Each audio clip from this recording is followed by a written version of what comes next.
नमस्कार, मैं दीपक शर्मा, मेरे यूट्यूब मंच पर आपका स्वागत। दोस्तों, क्या नरेंद्र मोदी के हाथ से बिहार निकल रहा है? और क्या नीतीश कुमार की ये आखिरी पारी है? यानी चुनाव खत्म होते ही 4-5 महीने बाद बिहार का चुनाव खत्म होते ही नीतीश कुमार रिटायर कर दिए जाएंगे। और अगर ऐसा है तो फिर क्या तेजस्वी यादव की लॉटरी लगने जा रही है? तेजस्वी यादव यानी इंडिया गठबंधन, यानी जिसे बिहार में महागठबंधन कहते हैं, राहुल गांधी, तेजस्वी यादव और लेफ्ट पार्टीज, क्या इनकी सरकार फिर बन सकती है बिहार में इस बार? अब दोस्तों, चुनाव सर्वे कराने वाली एजेंसी पोल ट्रैकर के अगर आप 2 लेटेस्ट सर्वेज देखेंगे बिहार को लेकर, तो नीतीश कुमार की सरकार आज की तारीख में बेहद कमज़ोर स्थिति में, और जैसे जैसे नीतीश कुमार कमज़ोर होते जा रहे हैं वैसे वैसे उनकी सरकार कमज़ोर हो रही है। ये बिहार का एक जनरल परसेप्शन है। और इस कमज़ोरी का जो सबसे बड़ा फैक्टर है वो नीतीश कुमार के हेल्थ इश्यूज़ हैं, आप कह सकते हैं उनकी सेहत है। और शायद इसीलिए ये जो पोल ट्रैकर है, इसका जो ताज़ा सर्वे है 8 जून 2024 का, उस ताज़ा सर्वे में पोल ट्रैकर ने एनडीए को, यानी नीतीश कुमार, जेडीयू और बीजेपी को 112 सीटें दी हैं, और इंडिया अलायंस, जिसे बिहार में महागठबंधन कहते हैं, इसको 126 सीटें दी। यानी एनडीए 112 पर और इंडिया महागठबंधन 126 सीटें उसे मिल सकती हैं अगर आज की तारीख में बिहार में चुनाव होता है। अब 243 सीटों वाली 243 सीट्स वाली बिहार विधानसभा में जो सरकार बनाने का जो बहुमत है, जो मैजिक फिगर है, वो 122 है। और अगर ये आप सर्वे देखें 4 महीने पहले के, तो इंडिया यानी महागठबंधन, तेजस्वी और राहुल गांधी और लेफ्ट पार्टीज 126 पर खड़े, बहुमत से थोड़ा सा आगे।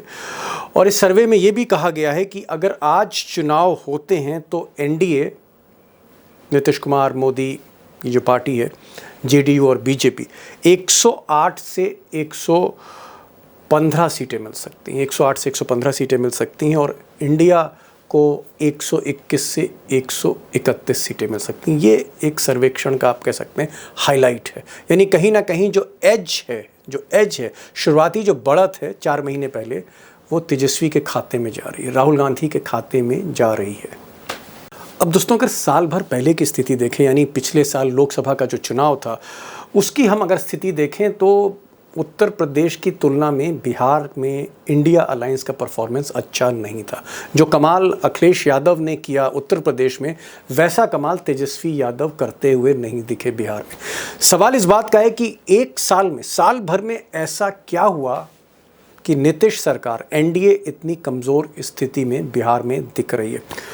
अब इसकी तह में तो मैं आगे जाऊंगा, विस्तार से जाऊंगा, लेकिन 2-3 पॉइंट्स हैं जो मैं शुरू में आपसे साझा करना चाहता हूं कि 2-3 पॉइंट्स कहाँ हैं जहां बार बार एनडीए पहले से ज़्यादा कमज़ोर दिख रही है। 2-3 पॉइंट्स हैं, उसके बाद आगे बढ़ते हैं असली खबर पे।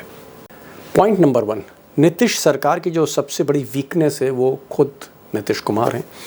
और ऐसा नहीं है कि नीतीश कुमार ने साल भर में कोई बड़ा घपला कर दिया, किसी स्कैम में फंस गए, भ्रष्टाचार हो गया, ऐसा बिल्कुल नहीं है। उनकी इंटीग्रिटी जो है, उनकी जो साख है, ईमानदारी है, उस पर बिल्कुल आंच नहीं आई। लेकिन नीतीश कुमार के जो हेल्थ इश्यूज़ हैं, जो आगे मैं और डिस्कस करूंगा, वो आप कह सकते हैं वैसे ही है स्थिति जैसे अमेरिका के राष्ट्रपति जो बाइडेन की थी उनके आखिरी दिनों में। ऐसे ही था जब उनका टेन्योर ख़त्म हो रहा था। नीतीश कुमार के भी हेल्थ इश्यूज़ हैं, और इस वजह से आप कह सकते हैं कि जिस तरह से नीतीश कुमार के ग्रिप में पूरी सरकार रहती थी, ये स्थिति अब बिल्कुल नहीं है। बल्कि आप कह सकते हैं कि नीतीश कुमार का जो चीफ मिनिस्टर ऑफिस है उसको चंद ब्यूरोक्रेट्स चला रहे हैं, जिनका रिमोट इन साहब के पास है। सच्चाई ये है, इन साहब के पास है, चाणक्य, मोदी जी के। तो ये एक मेजर फैक्टर है। दूसरा फैक्टर, जो अभी भारत पाकिस्तान का आपने एक युद्ध देखा और जिसमें अचानक युद्ध विराम हो गया और मोदी जी की बड़ी किरकिरी हुई, ये जो ऑपरेशन सिंदूर मोदी जी ने जो नाम दिया था, मोदी ऑपरेशन सिंदूर के ज़रिए बिहार में, बिहार की रगों में लहू नहीं, गरम सिंदूर दौड़ाना चाहते थे। रैलीज़ की, रोड शोज़ की, लेकिन रिस्पांस नहीं मिला, मोदी जी को रिस्पांस नहीं मिला। और कहीं ना कहीं मोदी जी की जो छवि है वो खुद पहले जैसी नहीं रही। उसके भी अलग फैक्टर्स हैं। तो मोदी जो एक फेस थे बीजेपी के, एनडीए के, वो भी, उनकी भी कहीं ना कहीं छवि जो है वो डाइल्यूट हुई है।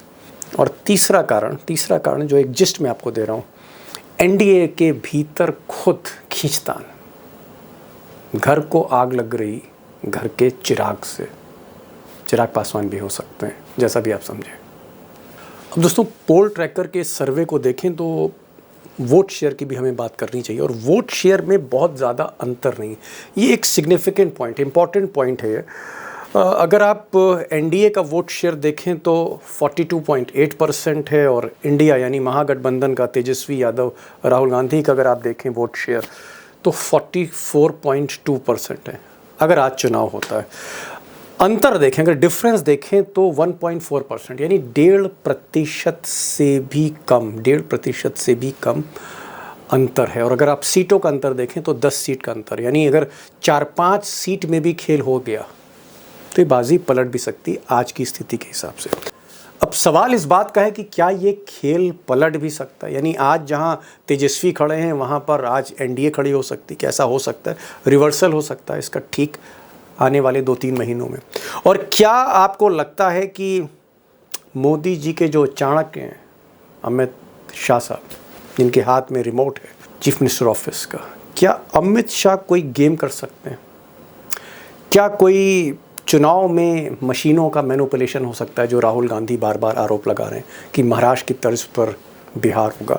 या फिर ये जो स्थिति है और ज़्यादा खराब होगी, जैसे जैसे नीतीश और कमज़ोर होंगे, जैसे जैसे खींचतान और बढ़ेगी, वो चाहे चिराग पासवान फैक्टर हो या कोई और फैक्टर हो, या नीतीश के नेतृत्व को लेकर जो अटकलें लग रही हैं उसको लेकर, क्या स्थिति और बदतर होगी? और हो सकता है कि तेजस्वी यादव और ज़्यादा आगे बढ़े, उनका ग्राफ आगे बढ़े, सीट और आगे बढ़े, और या फिर जो मैंने आपसे कहा कि चाणक्य कोई गेम कर सकते हैं। अब ये जो सवाल हैं बहुत मुश्किल हैं, और आज मैंने 3 खास मेहमानों को बुलाया है जो मेरी नज़र में, मुझे ऐसा लगता है कि बिहार के एक्सपर्ट हैं और साफ बोलते हैं। सतीश के सिंह हैं, जी न्यूज़ के हेड हुआ करते थे, और एक आप कह सकते हैं हिंदुस्तान की राजनीति पे गहरी पैठ रखते हैं, सतीश के सिंह, वो हमारे साथ होंगे। हमारे साथ सरोज सिंह होंगे, पटना से सीधे जुड़ेंगे, और बिहार से डेटा जर्नलिस्ट हमारे साथ अभिषेक कुमार जुड़ रहे हैं। तीनों ही पत्रकार महारथी हैं और बिहार को समझते हैं, बिहार के ही हैं। इनसे एक बार सेकंड ओपिनियन लेते हैं। ये जो सर्वे कह रहा है, जो मैंने आपको बताया, और इनकी जो कहानी है, मुझे लगता है आप खुद जज करिए होने क्या जा रहा है। क्या वाकई मिस्टर मोदी के हाथ से बिहार निकल रहा है?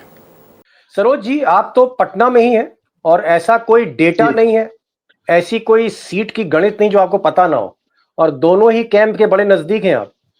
तेजस्वी के साथ भी चाय पीते हैं, नीतीश कुमार के साथ चाय पीते थे आप। मुझे ये बताइए, ये जो सर्वे है जो नीतीश कुमार को थोड़ा पीछे दिखा रहा है, तेजस्वी को थोड़ा आगे खड़ा कर रहा है, क्या वाकई नीतीश कुमार की स्थिति, एनडीए की स्थिति, मोदी मैजिक, अमित शाह की चाणक्य नीति, क्या ये कहीं ना कहीं कमजोर हो रही है? ऐसा आपको लगता है? एंटी इनकम्बेंसी बहुत ज्यादा है एनडीए पे, जिसकी वजह से इस सर्वे में तेजस्वी को थोड़ा आगे दिखाया गया है?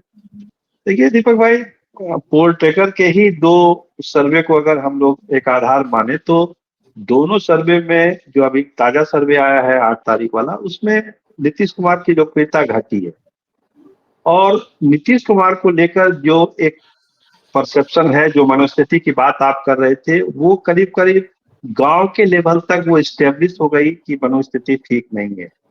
और जो दूसरा फैक्टर है एनडीए के कमजोर होने का और तेजस्वी यादव का पोल ट्रैकर वाले सर्वे में आगे आने का, उसका कारण है कि जो मुख्यमंत्री के तौर पर जो प्रोजेक्शन होना चाहिए नीतीश कुमार का बीजेपी के बड़े नेताओं की तरफ से, उसमें गोलमोल जवाब है। जो जनता दल यूनाइटेड का कोर वोटर है वो कंफ्यूज है कि अगर हम वोट भी करेंगे तो हमारे नेता नीतीश कुमार मुख्यमंत्री 25 के बाद नहीं बन रहे, 25 के चुनाव के बाद।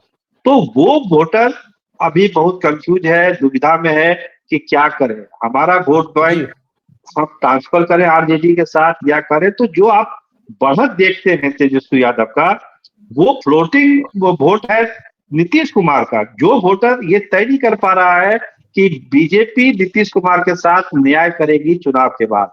वो जी धीरे धीरे वो वोट जमीन के लेवल पर आरजेडी और महागठबंधन की तरफ शिफ्ट हो रहा है, क्योंकि बीजेपी एक पूरा वादा नीतीश कुमार के नाम पर नहीं कर रही है।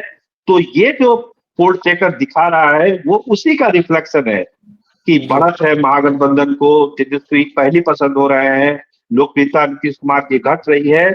इसके मूल में नीतीश कुमार की मनोस्थिति और बीजेपी का ये जो दुविधा वाली स्थिति है, करे ना करे, ये दो मूल कारण दीपक भाई मैं समझ पा रहा हूँ। सरोज जी, आप बहुत व्यक्तिगत तौर पे एक थोड़ा सा पर्सनल सवाल आपसे पूछना नहीं चाहिए एक एंकर को पब्लिक शो में, लेकिन गुस्ताखी माफ। आप बहुत क्लोज रहे नीतीश कुमार के, इसलिए मैं आपसे थोड़ा सा पर्सनल सवाल कर रहा हूँ। क्या नीतीश कुमार का की जो मनोस्थिति है, उनकी जो तबीयत है, वाकई ठीक नहीं है? लोगों को कम समय देते हैं और किसी तरह से ये सरकार लड़खड़ाते लड़खड़ाते चल रही है। सही स्थिति क्या है? पर्सनल सवाल है, माफी चाहता हूँ। ठीक है, पर्सनल सवाल है, हम भी उसी मर्यादा में रखकर ही आपको जवाब दे रहे हैं कि जो 5 वाले नीतीश कुमार, 10 वाले नीतीश कुमार, 15 वाले नीतीश कुमार, 20 वाले नीतीश कुमार 25 में नहीं है। जो ओके। कंट्रोल सिस्टम है वो ट्रांसफर हो चुका है और बहुत अपने खास लोगों को ही रिकॉग्नाइज कर पा रहे हैं।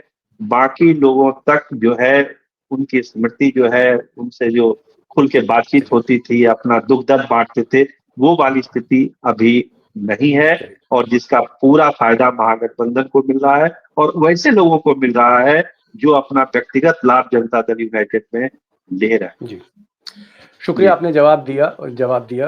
और एक बार फिर से आपसे मैं सॉरी कहूँगा कि बहुत पर्सनल क्वेश्चन आपसे पूछ लिया। खैर एनीवेज़, क्योंकि नीतीश कुमार एक पॉपुलर लीडर रहे हैं, मुख्यमंत्री हैं बिहार के। अगर आप पॉपुलेशन वाइज़ देखें तो दूसरा बड़ा राज्य है इस देश का।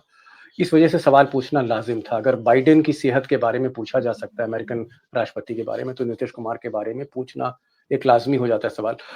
सतीश के सिंह, आप बिहार को हथेली की तरह जानते हैं, इसमें कोई दो राय नहीं, कोई भी मुझे गलतफहमी नहीं है, भीतर तक जानते हैं। अगर मैं नीतीश कुमार को कहूँगा तो नीतीश कुमार को आप तब से जानते हैं जब वो रेल मंत्री भी नहीं बने थे। क्या नीतीश कुमार की जो स्थिति है, मैंने बाइडेन का एग्जाम्पल दिया, उससे ज़्यादा मैं कुछ बोलना नहीं चाहता। जो बाइडेन की स्थिति थी वही नीतीश कुमार की स्थिति थी। और नेता चाहे वो संख्या बल से चाहे सेहत से, अगर कमज़ोर होता है तो पब्लिक फिर उस पर थोड़ा-सा भरोसा कम करती है। क्या नीतीश कुमार की जो सेहत है, उनका जो कंडक्ट है, उनकी जो स्थिति है, मनोस्थिति, वो एक बहुत बड़ा कारण है, ड्रॉबैक है एनडीए के लिए, और लोग अब समझ रहे हैं इसको। और इस वजह से ऐसा आपको लगता है कि एनडीए थोड़ा-सा पीछे चल रही है? देखिए, सबसे पहली बात तो ये है कि क्या एनडीए ये बात समझ रही है कि ओके। नीतीश कुमार अपने पब्लिक जो पब्लिक पर्सोना है, पब्लिक व्यू जी, है, उसमें आपके शो में ही मैंने कहा था पहले कि जी, वो उतर चुके। ये पहले ही मैं कह चुका हूँ। अब मेरा सवाल ये होता है कि जो आप पोल ट्रैकर की बात कर रहे हैं, पोल ट्रैकर आदि आदि पे तो मेरा अपना कोई भरोसा ज्यादा रहता नहीं है। फिर भी ये पोल नहीं ट्रैकर ठीक है। कराया अगर तो पोल एकमात्र सर्वे आया है तो सतीश भाई फिर उसी पर तो आधार मानना पड़ेगा, और क्या करें? नहीं नहीं, मैं नहीं मानता हूं, आप मानिए। मैं जी। ये कह रहा हूं कि ये पोल ट्रैकर कराया किसने है, किया किसने है, जी। क्या उद्देश्य है, इससे तो आप हमसे सहमत होंगे कि हर जी। का कुछ ना कुछ उद्देश्य होता है। क्या, जी। कहाँ इसका स्रोत है, कौन लोग ये सर्वे करा रहे हैं जिसमें ये पा रहे हैं कि तेजस्वी आगे और नीतीश लगातार पीछे जा रहे हैं? क्या ये एनडीए के जी। लोग हैं, क्या है? नहीं, आप इस बात को समझिए, ये बहुत हम्म। महत्वपूर्ण है। और जहां तक आपने बाइडेन वाला बात कहा, बाइडेन को अंतिम दिनों तक बाइडेन खुद अपने आप को चला रहे थे, चाहे जैसे चलाए। नीतीश जी को अभी कौन चला रहे हैं? जैसे सरोज जी की बातों से मैं बहुत सहमत हूँ, जो उन्होंने जो कुछ भी कहा वो लगभग लगभग एकदम इन्होंने बिल्कुल सही कहा। उनको चला कौन रहा है, ये महत्वपूर्ण है। और क्या इसके बावजूद भी वो नहीं चल पा रहे, और चलाते चलाते उनका जो है बग्घी इधर उधर एक्सीडेंट हो जाएगा, क्या है पता नहीं, है कि नहीं? मेरे कहने का मतलब है कि एनडीए उनको चुनाव के बाद अगर जीत भी जाती है तो किसी भी सूरत में मुख्यमंत्री नहीं माने। और जैसा सरोज जी ने कहा, मैं उसी राय का मैं भी हूं कि जो पिछड़ा वर्ग है वो अपना जो है बाय डिफॉल्ट, मैं कह रहा हूं बाय डिफॉल्ट, वो तेजस्वी में उत्तराधिकारी तो पहले ही उनको देख रही थी, आज नहीं, जब पहली बार डिप्टी सीएम बने थे। तो अब शायद बाय डिफॉल्ट उधर वोट आ सकता है। इसका मतलब ओके। मैं कतई नहीं कह रहा हूं कि तेजस्वी यादव ने आंधी तूफान की तरह बिहार में काम किया, इधर हमें तो लगता है इधर जी। सुस्त पड़े, लेकिन बाय नहीं, लेकिन डिफॉल्ट उनको सतीश जी, फायदा मिलेगा। एक चीज और, अगर, हाँ, दूसरी चीज जो इसके साथ ही महत्वपूर्ण बात है कि अगर मान लीजिए ये पोल ट्रैकर सही है, तो अगर ये जून के महीने में ये सब सर्वे हो रहे हैं और हाल हाल में सर्वे हो रहे हैं, तो ऑपरेशन सिंदूर तो के बाद हुए होंगे या उसके दौरान होंगे, क्या उसका कोई बिहार में प्रभाव नहीं हुआ? जबकि ऑपरेशन सिंदूर का ऐलान तो बिहार से ही प्रधानमंत्री जी ने किया। दूसरी बात है कि क्या भारतीय जनता पार्टी का उस वक्त जो कुंभ महाकुंभ हुआ उसका कोई असर नहीं हुआ?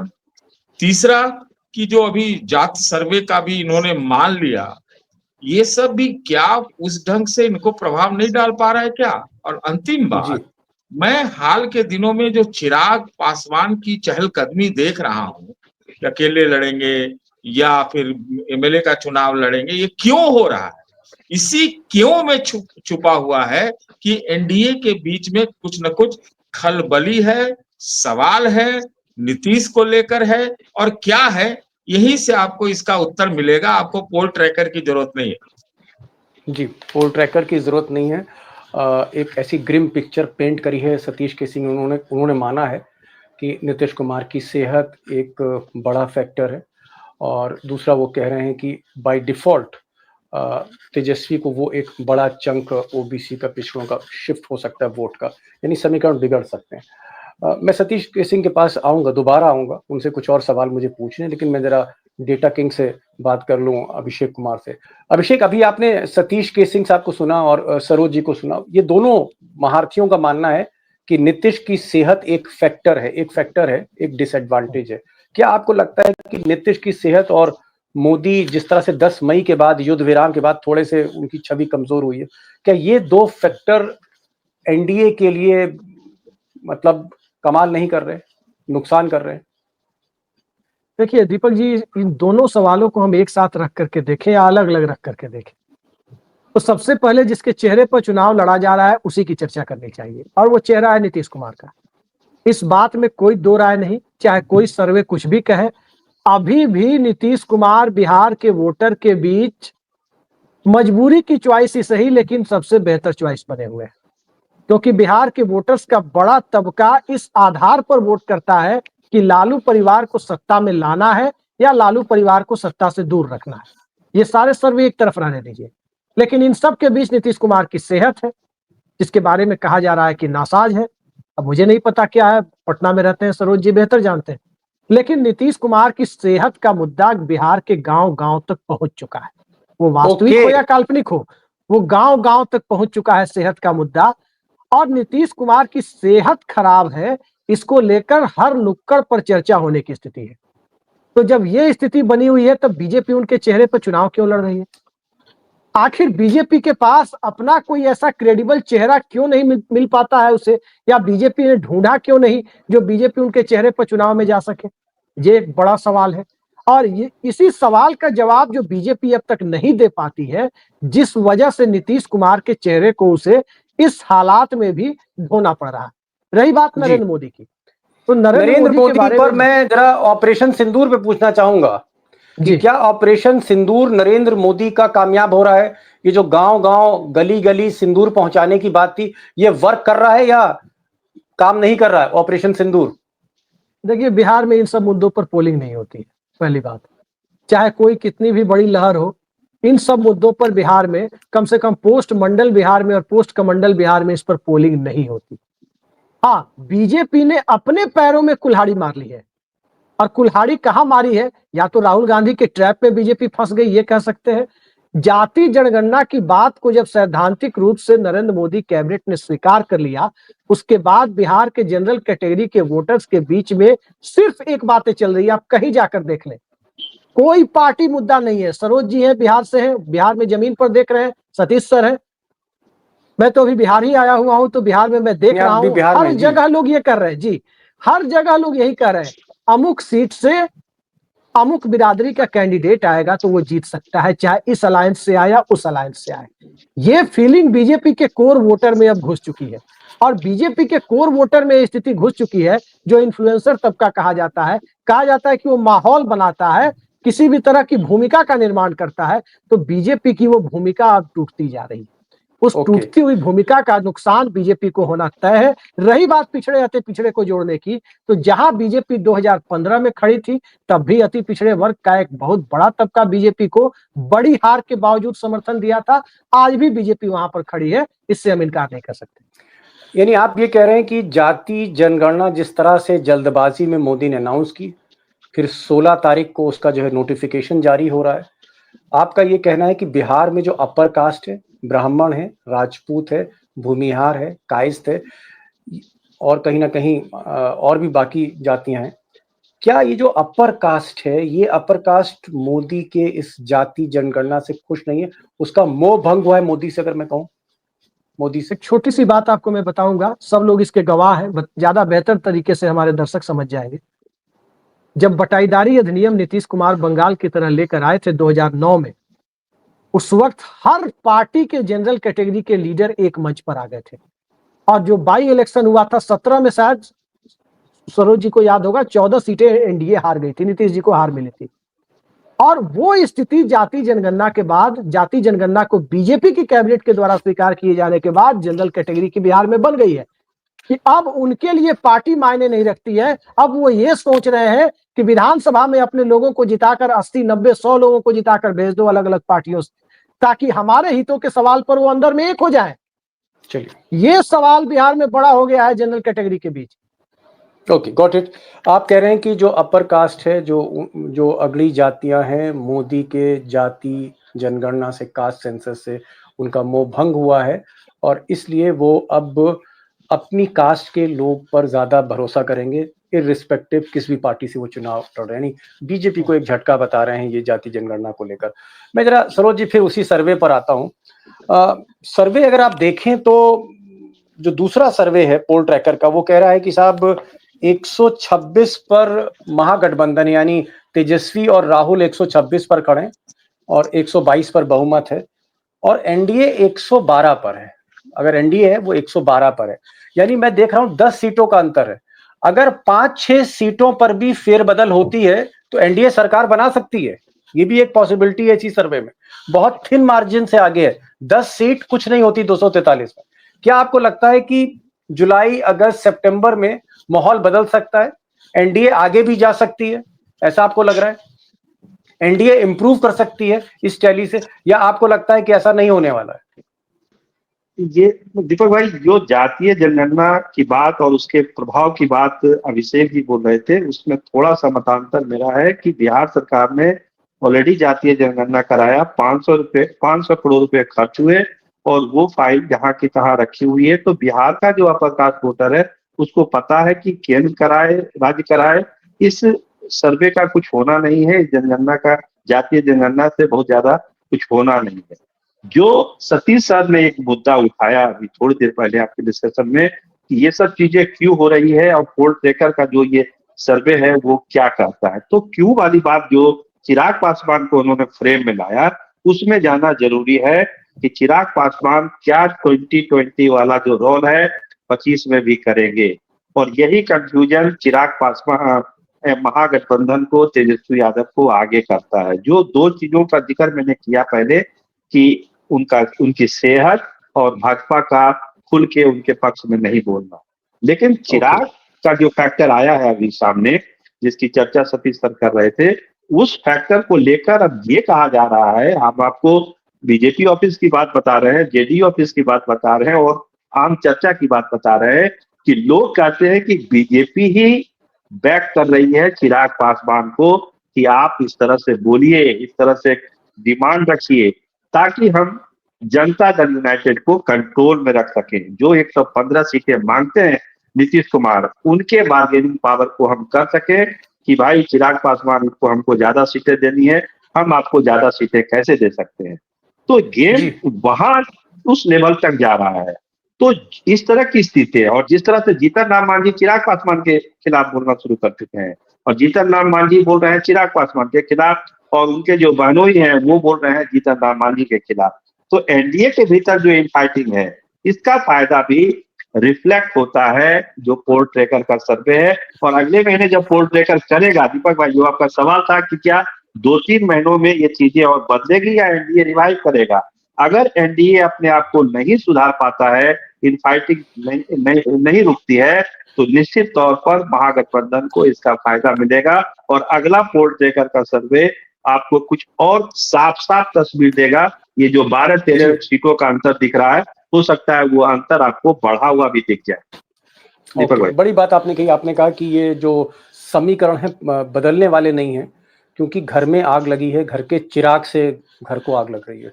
चिराग का मतलब चिराग पासवान नहीं है। यहाँ पर मैं सतीश भाई, ये जो घर को आग लग रही घर के चिराग से, ये जो एनडीए में स्थिति बनी हुई है, और सचमुच में एक चिराग पासवान है जिनको आगे बढ़ाया जा रहा है, और उनकी लौ नीतीश तक पहुंच रही है।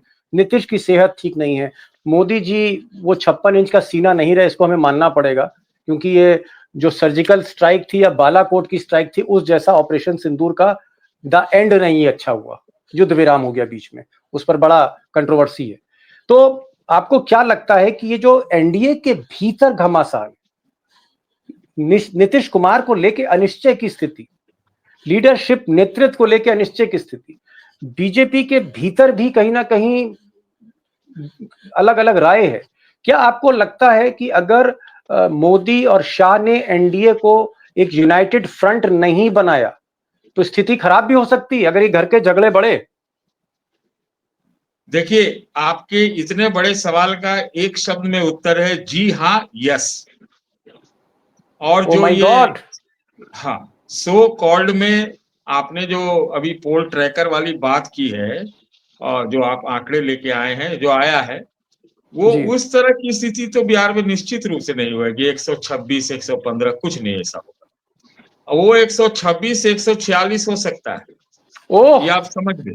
हाँ, ये हो सकता है, मैं नहीं कह रहा हो ही जाएगा। मतलब आप कह लेकिन रहे हैं आप कि सोचिएगा कि तेजस्वी एक तो और तराजू, सुनिए ना, तराजू पर बराबर बराबर 5-10 रहेगा, बिल्कुल नहीं ऐसा होगा। मैं आपको एक बड़ी बात कहना चाहता हूं, मैं ये सोचता हूं और बराबर सोच रहा हूं। मैं बिहार से खुद भी आया हूं 8 दिन से। बिहार में ना बेरोजगारी को लेकर या रोजगार को लेकर एक ऑपरेशन सिंदूर की आवश्यकता है, और इस सिंदूर शब्द पे मैं ज्यादा फोकस कर रहा हूं कि घर में माँ के का भी सिंदूर होता है, पत्नी का भी सिंदूर होता है, जो नया ब्याह के लाता है उसको भी सिंदूर देना पड़ता है। तो बिहार में आदमी त्रस्त है इस वक्त, बहुत ज्यादा त्रस्त है। बहुत, मैं देख नहीं पाया इस बार राजनीति भी बिहार में। अभी लोग मतलब अपने दुनिया में है, अपने अनिश्चितता में अवसर खोज रहे हैं, क्या कर रहे हैं पता ही नहीं चल रहा।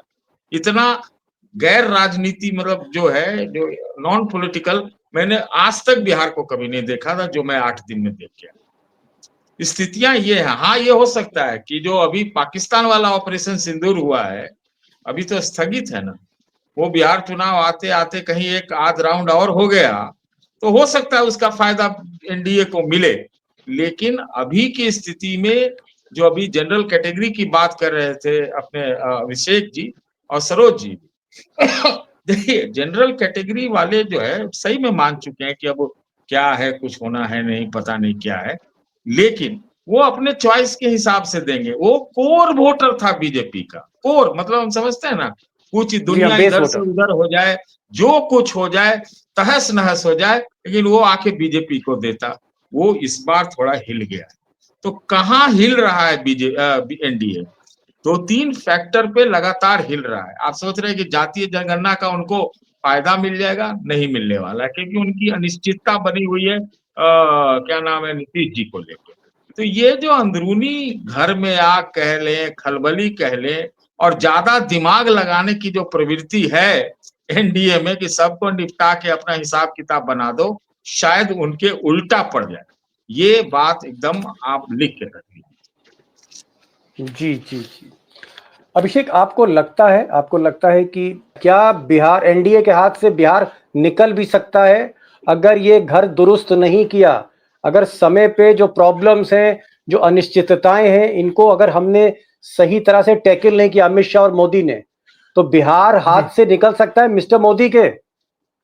देखिए छोड़िए एनडीए के नीतीश हाथ, कुमार, मोदी की बात कर रहा हूं। जी, एनडीए के हाथ में अगर बिहार रहेगा तो नीतीश कुमार के हाथ से निकलेगा, तय है।